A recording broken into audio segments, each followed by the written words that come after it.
Now, the last principle of tort law that I want to go over with you is the concept of vicarious liability.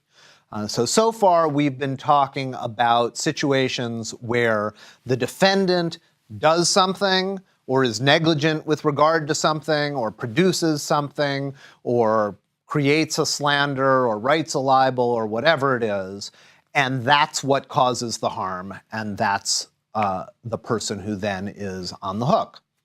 Vicarious liability refers to situations where one person may be liable for the torts committed by someone else. And in particular, there's a doctrine called respondeat superior, another Latin phrase, and the idea here is that employers can be held liable for the torts of their employees as long as the employees are acting within the scope of the employment relationship. If an employee of a company does something that is a tort, you can not only sue that employee, but you can go up and sue the company as well, and the company will be responsible. Now, this doctrine applies even if an employee engages in personal business while carrying out the acts of the employer, so long as the personal business is minor in terms of the general geographic area. If, on the other hand, the employee goes way outside of what the employment relationship required and is doing something way beyond what the employer would have wanted, there's a doctrine known as frolic and detour.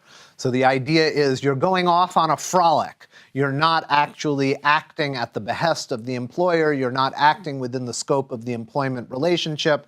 You're off on your own as a free agent. Then the doctrine of respondeat superior would not apply, and vicarious liability would not be imputed to the company. But in general, particularly when we're talking about negligence, the acts of the employee, as long as they're generally within the scope of the employment, more or less, will get imputed to the company.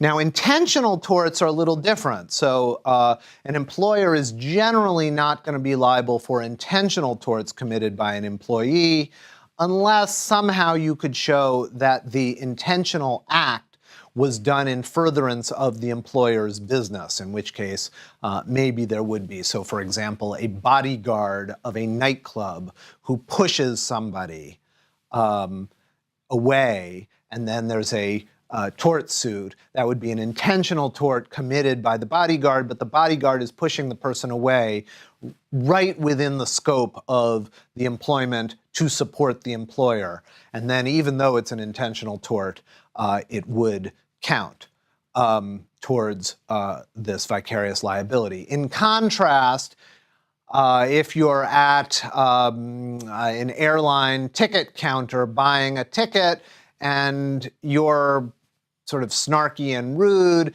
and the employee gets upset with you and pushes you, there's no sense in which really the employee is doing the pushing to support the employer's business. It's really not what the employee should have been doing, even if you were being an obnoxious customer.